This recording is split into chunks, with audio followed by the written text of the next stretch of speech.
The Strum Roll device is designed to provide an easy way to get guitar chords into Ableton Live.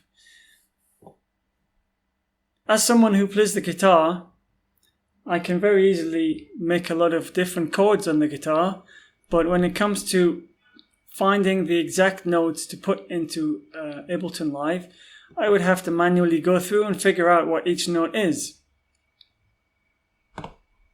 If I don't know a lot about chords, and I want to just make a D chord and create a guitar pattern using one of the guitar instruments. Here I made a very simple D major triad. It sounds like this. When really, if I'm playing D on the guitar, it should sound like this. So already there I was playing 4 notes.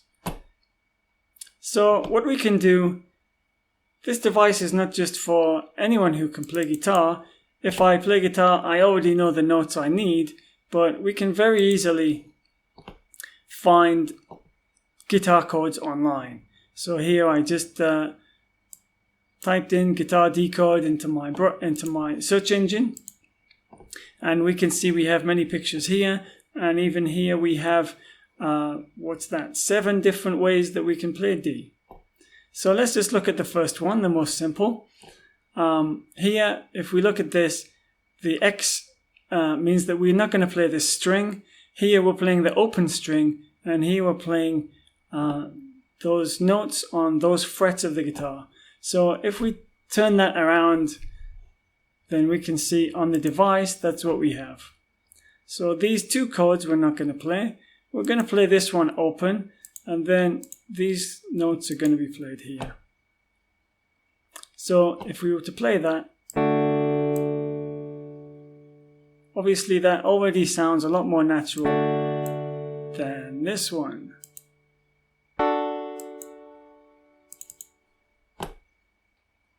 If we move up the strum time here, you can see that it takes longer to get through the chord. This number here is the interval in time between each string.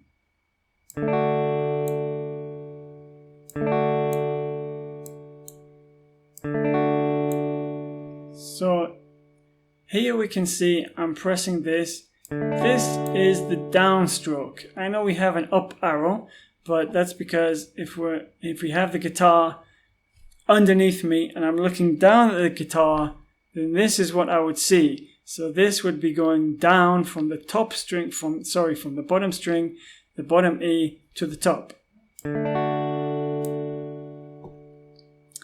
Of course, we can go the other way.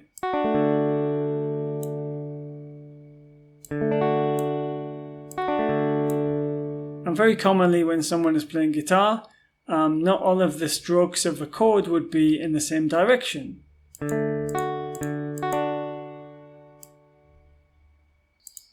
Here we have 8 different instances of the device. So you can save 8 different chords into your track. We have different tuning modes. It's probably not going to work with this chord in that tuning. Oh, it's not so bad. Here we can change the octave.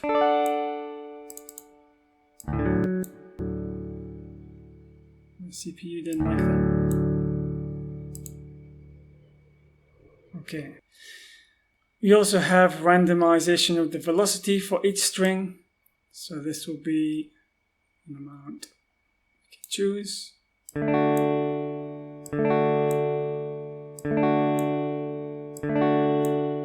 So it might not be completely obvious, but it is making small changes.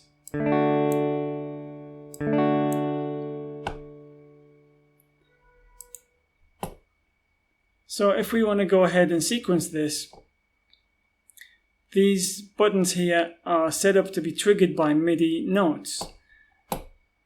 So here we have D -1 and D sharp -1.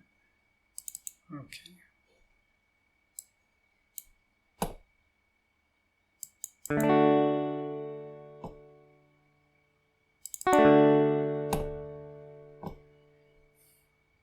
Let's okay.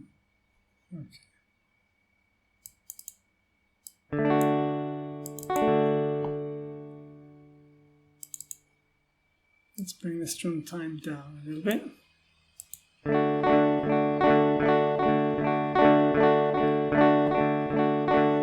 So now we can see, simply by putting two notes in there, we've got a nice little sequence which does downward and upward strum together.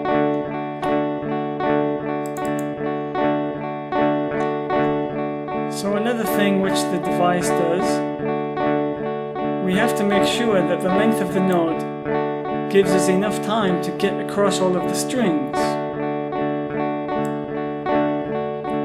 Here it seems like enough time, but if we were to see by raising the strum time, now we're losing some of the notes. So we can use that to our advantage.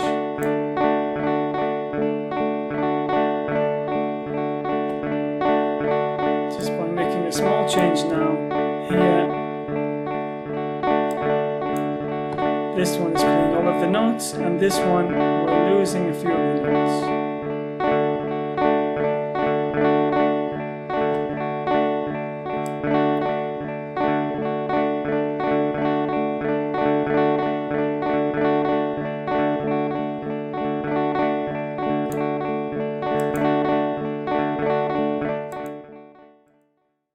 One thing we can do is to use anything. We don't need to use guitar sounds.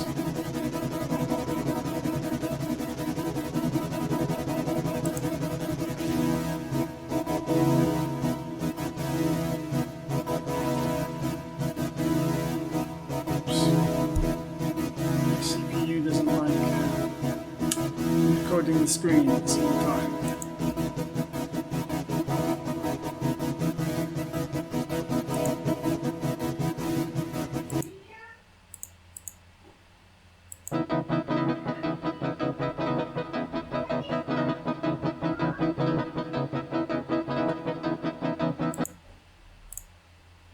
There's another guitar sound.